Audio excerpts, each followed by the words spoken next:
Hello everyone, welcome to HP competitive exam. आशा करता हूँ आप सभी अच्छे होंगे और स्वस्थ होंगे। आज के इस वीडियो लेक्चर में हम डिस्कस करेंगे क्वेश्चन पेपर जो कि हिमाचल प्रदेश राज्य चयन आयोग द्वारा कराया गया फर्स्ट क्वेश्चन पेपर है। अभी हाल ही में 30 मार्च 2024 को हिमाचल प्रदेश राज्य चयन आयोग जो अभी हाल ही में बना हुआ है, ठीक है, इसने अपनी फर्स्ट भर्ती जो है कंप्लीट की है। फर्स्ट जो एग्ज़ाम है वो कंडक्ट कराया है ओटीए का, जो कि है ऑपरेशन थिएटर असिस्टेंट का।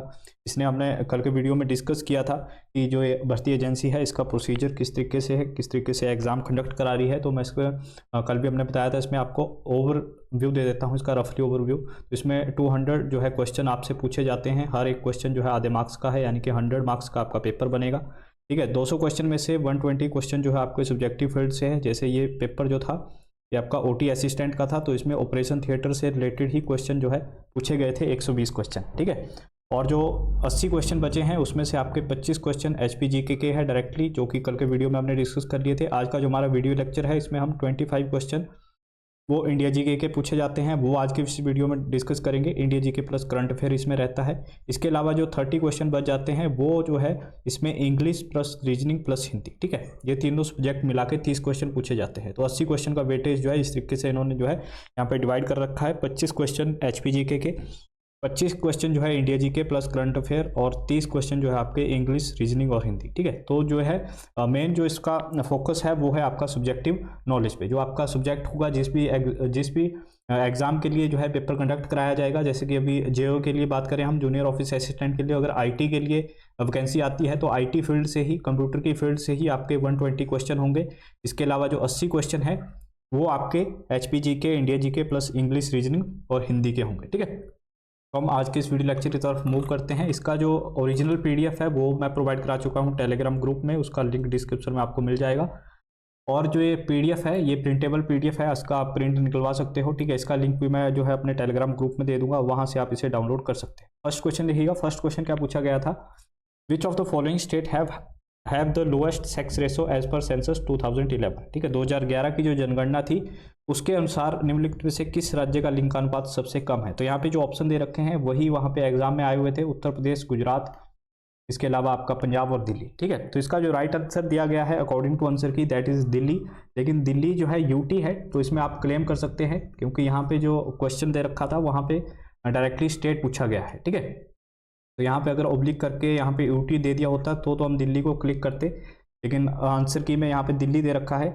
ओवरऑल इंडिया में बात करें तो इंडिया में जो सबसे लोएस्ट सेक्स रेशो है वो है हरियाणा का। ठीक है, हरियाणा का जो सेक्स रेशो है दैट इज 879। ठीक है, 1879 है। और उसके अलावा अगर हम यूटी में बात करें, सबसे लोएस्ट सेक्स रेशो किस यूटी का है, कौन से यूनियन टेरिटरी का है, तो वो है दमन एंड दीव का। इसके अलावा अगर हम यहाँ पे बाय ऑप्शन बात करें तो बाय ऑप्शन जो यहाँ पे आंसर होगा, राइट आंसर होगा वो पंजाब होगा। ठीक है, कौन सा स्टेट है यहाँ पे, उत्तर प्रदेश, गुजरात और पंजाब। ठीक है, इन तीनों में जो लोएस्ट है अभी वो है यहाँ पे पंजाब। इसके जो सेक्स रेशो है वो है 895। ठीक है, आई होप इतना आपको क्लियर हो गया होगा। नेक्स्ट क्वेश्चन की तरफ हम मूव करते हैं। निम्नलिखित में से किस तमिल उपन्यास को जो है अंतर्राष्ट्रीय बुकर सूची में स्थान मिला है। ठीक है, एक तमिल साहित्य है, तमिल नोवेल है, उसका नेम आपको यहाँ पे बताना है, जिसको अभी हाल ही में क्या हुआ है, जो इंटरनेशनल बुकर लॉन्गलिस्ट प्राइज है उसमें सम्मिलित किया गया है। तो ये है आपका फायर, ऑप्शन नंबर डी यहाँ पे राइट आंसर हो जाएगा। ठीक है, यहाँ से क्वेश्चन क्या बनेंगे आपके, 2-3 क्वेश्चन यहाँ से इंपॉर्टेंट बनेंगे आपके। एक तो डायरेक्टली इसके ऑथर के बारे में पूछा जाएगा कि ये लिखा किसके द्वारा है, तो आपको याद करना है पेरुमल मुरुगन द्वारा जो है इसे लिखा गया है। इसके द्वारा पेरुमल मुरुगन द्वारा जो है इसे लिखा गया है, और इन्होंने हाल ही में जो है 2015 से अपने आप को as a dead writer declare किया है। नेक्स्ट देखिएगा, what is the rank of India in global innovation index 2023। अभी जो ग्लोबल इनोवेशन इंडेक्स आया था 2023 का, उसमें जो है भारत की रैंक कितनी है। ठीक है, तो 2 क्वेश्चन यहाँ से आपको जो है माइंड में रखने हैं। एक तो ग्लोबल इनोवेशन इंडेक्स जो है जारी किसके द्वारा किया जाता है, और इसमें इंडिया की रैंक कितनी थी। ठीक है, तो जो ये रैंक है ये वर्ल्ड इंटेलेक्चुअल प्रॉपर्टी ऑर्गेनाइजेशन, वीपो जिसको हम बोलते हैं, WIPO। ठीक है, वर्ल्ड इंटेलेक्चुअल प्रॉपर्टी ऑर्गेनाइजेशन, जिसका हेडक्वार्टर कहाँ पे है, इसका हेडक्वार्टर है जिनेवा, स्विट्जरलैंड में। इसके द्वारा जो है ये रैंक दी जाती है। इसमें इंडिया की जो रैंक है 2023 की वो है 40। ठीक है, 14th नंबर पे है इंडिया आउट ऑफ 132, 132 में से 132 में से जो इंडिया की रैंक है 132 कंट्री में से वो 40वें स्थान पर है। नेक्स्ट देखिएगा, नेक्स्ट है यार यहाँ पे भारत की जलवायु को मोटे तौर पर इस प्रकार वर्गीकृत किया गया है। भारत की जो आपका क्लाइमेट है उसको किस रूप में क्लासिफाइड किया गया है यहाँ पे, तो यहाँ पे जो हमारा क्लाइमेट है वो ट्रॉपिकल मानसून है। ऑप्शन नंबर हमारा यहाँ पे सी जो है यहाँ पे राइट आंसर हो जाएगा। ठीक है, due to India's location in tropical region, जो ट्रॉपिकल रीजन है हमारा उसमें इंडिया की जो लोकेशन है, ठीक है, जो हमारी मोस्ट रेन है, जो हमारी ज़्यादातर बारिश होती है हमारी, वो मानसूनी हवाओं की वजह से होती है। दैट इज़ वाई ये ट्रॉपिकल मानसून के अंदर आता है। नेक्स्ट क्वेश्चन देखिएगा, पांचवा क्वेश्चन, 2011 की जनगणना के अनुसार निम्नलिखित से किस राज्य की साक्षरता दर सबसे कम है? सबसे कम जो है लिटरेसी है, लिस्ट लिटरेट स्टेट कौन सी है? अगर हम बाय ऑप्शन की बात करें, ठीक है, यहाँ पे ऑप्शंस में दे रखा है, तो सबसे कम होगा यहाँ पे कर्नाटका। ऑप्शन नंबर ए हमारा यहाँ पे राइट आंसर हो जाएगा। अगर हम ओवरऑल इंडिया में बात करें तो इंडिया में जो इलिटरेट हमारा स्टेट है वो है बिहार। कौन सा? बिहार यहाँ पे राइट आंसर हो जाएगा। और हाईएस्ट की अगर हम बात करें, सबसे ज़्यादा जो लिटरेसी है वो है केरला में। नेक्स्ट क्वेश्चन है हमारा, नेक्स्ट क्वेश्चन तरफ मूव करते हैं। A short history my obsessive journey of Olympic gold and beyond is autobiography of, ठीक है, एक पुस्तक है जिसका नाम है असंक्षिप्त इतिहास ओलंपिक स्वर्ण और उससे आगे की ओर मेरा जुनून यात्रा। ये किसकी आत्मकथा है? तो ये लिखी गई है किसके द्वारा? अभिनव बिंद्रा द्वारा। ऑप्शन नंबर डी हमारा यहाँ पे राइट आंसर हो जाएगा। कौन सा हो जाएगा? ऑप्शन नंबर डी हमारा यहाँ पे राइट आंसर हो जाएगा। अभिनव बिंद्रा किस फील्ड से रिलेटेड है? तो शूटिंग, ठीक है, ये शूटर है और इंडिविजुअल फर्स्ट गोल्ड मेडलिस्ट है आपके ओलंपिक में, ठीक है, जो फर्स्ट गोल्ड मेडलिस्ट थे ओलंपिक में इंडिविजुअल कैटेगरी में, तो वो थे अभिनव बिंद्रा और इनको पद्म भूषण भी दिया जा चुका है। नेक्स्ट क्वेश्चन देखिएगा, attorney general of India is, attorney general of India के बारे में यहाँ पे कुछ एक स्टेटमेंट्स दे रखी है, आपको बताना है वो क्या है। तो अटॉर्नी जनरल ऑफ इंडिया जो है ये कॉन्स्टिट्यूशनल बॉडी है। यहाँ पे ऑप्शन नंबर ए हमारा यहाँ पे राइट आंसर हो जाएगा। ठीक है, कॉन्स्टिट्यूशनल बॉडीज होती है जिनका वर्णन जो है कॉन्स्टिट्यूशन में दिया गया है। ठीक है, यहाँ पे अगर हम बात करें कुछ एक इंपॉर्टेंट क्वेश्चन की, डायरेक्टली ये क्वेश्चन क्या बनेगा आपका कि अभी करंट टाइम में भारत के अटॉर्नी जनरल कौन से हैं? ठीक है, एजीआई अगर हम बात करें भारत की तो अभी आर वेंकटरमन जो है करंट टाइम में भारत के क्या है? एजीआई है, यानी अटॉर्नी जनरल ऑफ इंडिया है। इनकी अपॉइंटमेंट किसके द्वारा की जाती है? तो इनकी अपॉइंटमेंट जो है की जाती है आपकी राष्ट्रपति द्वारा। ठीक है, प्रेसिडेंट ऑफ इंडिया द्वारा जो है इनको अपॉइंट किया जाता है। आर्टिकल 76 जो है इनसे रिलेटेड है, आर्टिकल 76। आप मुझे कमेंट करके बताइए कि भारत के फर्स्ट एजीआई कौन थे? अटॉर्नी जनरल ऑफ इंडिया, ठीक है, first AGI of India, comment करके जरूर बताइएगा इसके। नेक्स्ट क्वेश्चन तरफ हम मूव करें। नेक्स्ट क्वेश्चन है यहाँ पे, कंसीडर द फॉलोइंग स्टेटमेंट। यहाँ पे स्टेटमेंट्स दे रखी है कोर्ट के बारे में, ठीक है, डिस्ट्रिक्ट कोर्ट के बारे में यहाँ पे कुछ एक जो है स्टेटमेंट्स दे रखी है। जिला न्यायाधीश का न्यायालय किसी जिले का सर्वोच्च सिविल न्यायालय होता है। और दूसरी जो स्टेटमेंट दे रखी है, सिविल न्यायालयों के पास 4 प्रकार के अधिकार क्षेत्र होते हैं। तो ये दोनों जो स्टेटमेंट है हमारी यहाँ पे सही है। Civil courts have the 4 type of jurisdiction और द कोर्ट ऑफ डिस्ट्रिक्ट जज is the highest civil court in the district. ठीक है, तो ये दोनों बोथ ए एंड बी हमारा यहाँ पे राइट आंसर हो जाएगा। ठीक है, इसके ऑप्शन की अगर हम बात करें यहाँ पे तो ऑप्शन जो है इसका बी यहाँ पे राइट आंसर हो जाएगा। बी जो है बोथ ए एंड बी यहाँ पे करेक्ट हो जाएगा हमारा। देखिए 4 प्रकार की जो है जुरिडिक्शन होती है। एक तो सब्जेक्टिव मैटर, उसके बाद आपका है टेरिटरी, ठीक है, और उसके बाद मनी रिलेटेड होता है, और चौथी जो है आपकी अपील अथॉरिटी होती है। अगर हम बात करें यहाँ पे सब्जेक्टिव मैटर की, यानी कि जो आपका जज है, ठीक है, जो हमारा कोर्ट है, वो जो भी कहीं का डिस्ट्रिक्ट कोर्ट है वो किसी भी सब्जेक्ट के ऊपर जो है उसके विषय में जो है वो तहकीकात कर सकता है। उसके बाद अगर हम बात करें टेरिटरी की तो उसमें उसका एक अधिकार क्षेत्र होता है, एक जियोग्राफिकल रीजन होता है, उसी के अंदर जो है वो अपना डिसीजन दे सकता है। ठीक है, उससे बाहर वो काम नहीं कर सकता। उसके अलावा मनी रिलेटेड जो मामले होते हैं उनके ऊपर भी जो है उसके जो मुकदमे होते हैं वो भी वहाँ पर दायर किए जा सकते हैं। और उसके अलावा जो है सुप्रीम जो हमारे कोर्ट्स हैं उनको ये अधिकार है कि वो अपीलों की सुनवाई कर सकते हैं, और जो लोअर कोर्ट है उनके अंदर कोई केस चला हुआ है तो उसकी समीक्षा कर सकते हैं। ठीक है, तो ये 4 प्रकार की जो है यहाँ पे जुडिक्शंस है। नेक्स्ट देखिएगा, Ayushman Bharat health and wellness centre to be renamed as. जो आयुष्मान भारत और वेलनेस सेंटर है, हेल्थ वेलनेस सेंटर है, इनका नामकरण अभी हाल ही में किया गया। ठीक है, तो इनका जो नया नाम है वो क्या रखा गया है? यहाँ पर अगर हम ऑप्शन की बात करें तो 4th ऑप्शन जो है हमारा आयुष्मान आरोग्य मंदिर। ठीक है, इनका जो रीनेम किया गया इनको आयुष्मान आरोग्य मंदिर, इन सेंटर्स को अब आरोग्य मंदिर के नाम से जाना जाएगा, आयुष्मान आरोग्य मंदिर के नाम से। अच्छा, इसके अलावा जो एक इम्पोर्टेंट योजना है आयुष्मान भारत योजना, ठीक है, जिसको पीएम जन आरोग्य योजना के नाम से भी जाना जाता है। ये कब शुरू हुई थी? तो ये हुई थी 2018 में। कब ये योजना आई थी हमारी? ये 2018 में शुरू हुई थी। नेक्स्ट देखिएगा, नेक्स्ट हमारा प्रारंभिक बाल्यावस्था विकास सम्मेलन पालन 1000 राष्ट्रीय अभियान और पेरेंटिंग ऐप का शुभारंभ मुंबई में किया गया। तो ये किसके द्वारा किया गया? ये आपका union minister of state for health द्वारा किया गया। ऑप्शन नंबर डी हमारा यहाँ पे राइट आंसर हो जाएगा। ठीक है, ये क्वेश्चन जो है आपके ये अगस्त से लेके जो है नवंबर तक के करंट अफेयर के क्वेश्चन है। ठीक है, इंडिया जीके के जो करंट अफेयर पूछे गए हैं वो आपके अगस्त से लेके नवंबर तक के पूछे गए हैं। तो इसका राइट आंसर कौन सा हो जाएगा? हमारा union minister of health state for health. ठीक है, अभी कौन है हमारे ये प्रवीण पवार जी द्वारा है जो है अभी ये मिनिस्टर है हमारे union minister of state for health के, तो इनके द्वारा जो इसका इनॉग्रेशन किया गया। ठीक है, अगस्त के क्वेश्चन है ये। नेक्स्ट क्वेश्चन तरफ आप मूव करते हैं। नेक्स्ट हमारा क्वेश्चन है who is known as the father of modern India. ठीक है, तो हमारा जो है आधुनिक भारत के पुनर्जागरण का जनक के रूप में किसे जाना जाता है? तो राजा राम मोहन रॉय यहाँ पे बिल्कुल करेक्ट आंसर हो जाएगा हमारा ऑप्शन नंबर ए। राजा राम मोहन को जो है जाना जाता है भारतीय पुनर्जागरण का पिता के रूप में। ठीक है, इसके फादर के रूप में क्यों जाना जाता है? क्योंकि एक जो है इन्होंने किस चीज़ के फाउंडर थे? ब्रह्मा समाज। ठीक है, इनसे जो क्वेश्चन पूछता है कि ब्रह्मा समाज की स्थापना किसके द्वारा की गई, तो राजा राम मोहन द्वारा की गई थी। कब की गई थी ये भी पूछा जाता है। तो 1828 में इनके द्वारा जो है ये जो स्थापना थी इसकी की गई थी। ठीक है, पॉलिटिक्स हो गया हमारा, पब्लिक एडमिनिस्ट्रेशन हो गया, उसके इन्फ्लुएंसर थे, उसको इन्फ्लुएंस किया था। और राजा की उपाधि अक्सर इनसे पूछा जाता है क्योंकि इनके नाम के आगे राजा आता है। तो राजा की जो उपाधि है वो किसके द्वारा दी गई थी? तो राजा की उपाधि जो अकबर सेकंड था, ठीक है, जो सेकंड अकबर था उसके द्वारा इनको राजा की उपाधि दी गई थी। ठीक है, आई होप इतना आपको जो है क्लियर हो गया होगा। अच्छा, आप मुझे कमेंट करके बताइएगा अभी जो ये उपाधियां हैं इनका अंत कर दिया गया है।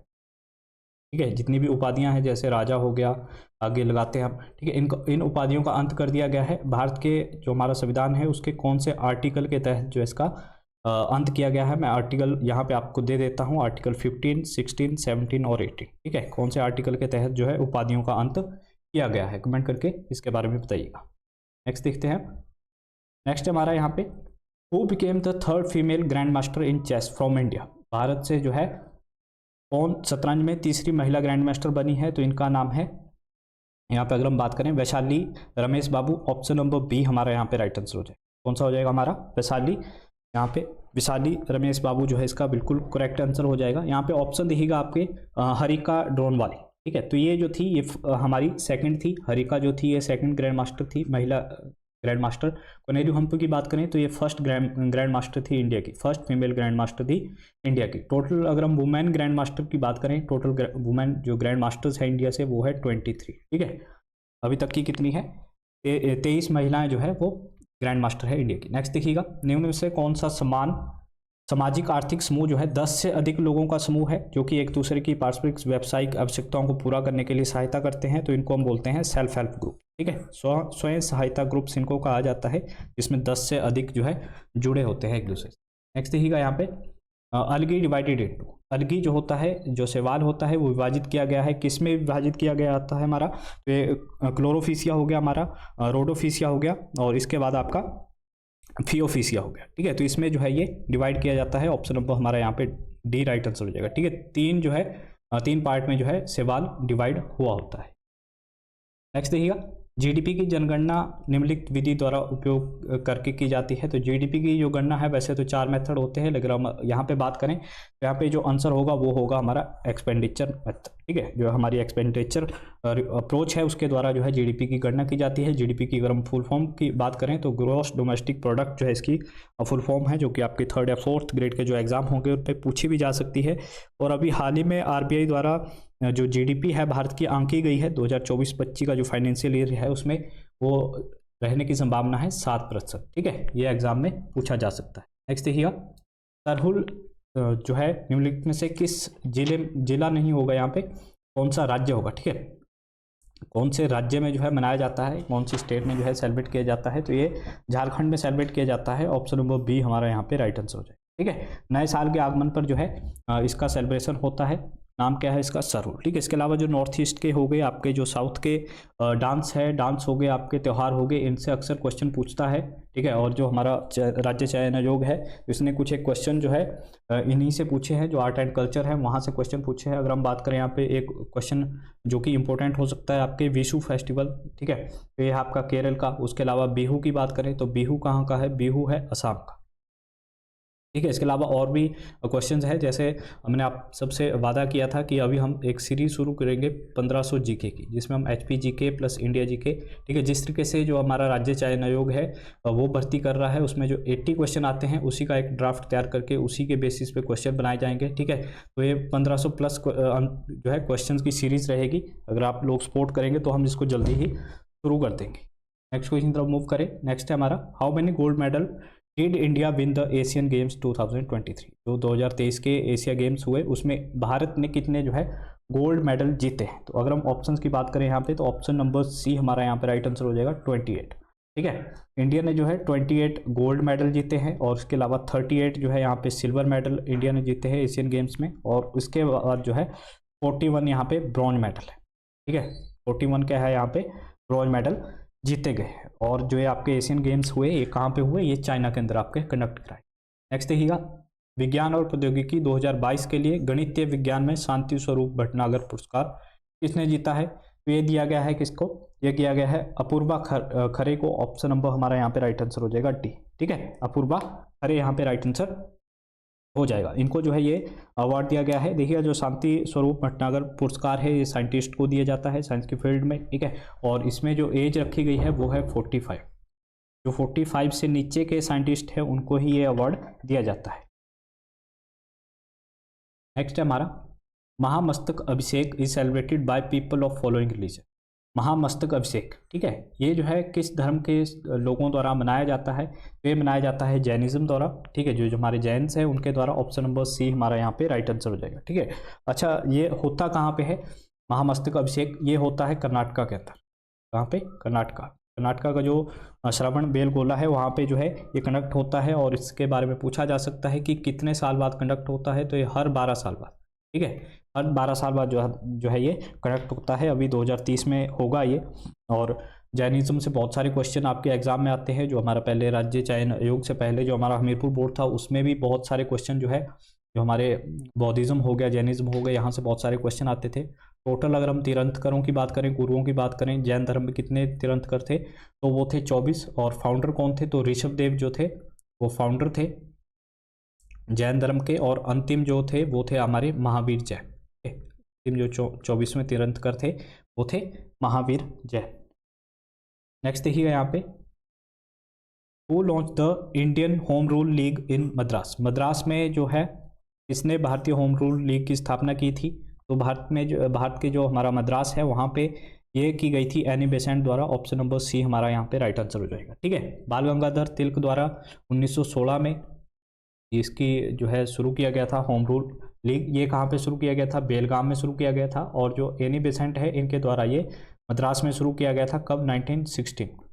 1916 को। ठीक है, इसका जो मेन ऑब्जेक्टिव था वो क्या था?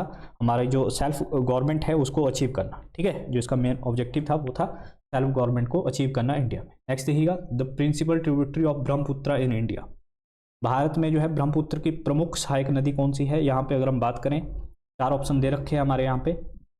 तो जो ऑप्शन नंबर बी है धनसिरी, धनसिरी जो है इसकी सहायक नदी है, मुख्य ट्रिब्यूटरी है। इसके अलावा और भी जो है ब्रह्मपुत्र की सहायक नदियां हैं, जैसे मानस होगी आपकी, और इसके अलावा आपकी सुबनसिरी होगी। ये भी क्या है? सहायक नदियां है किसकी?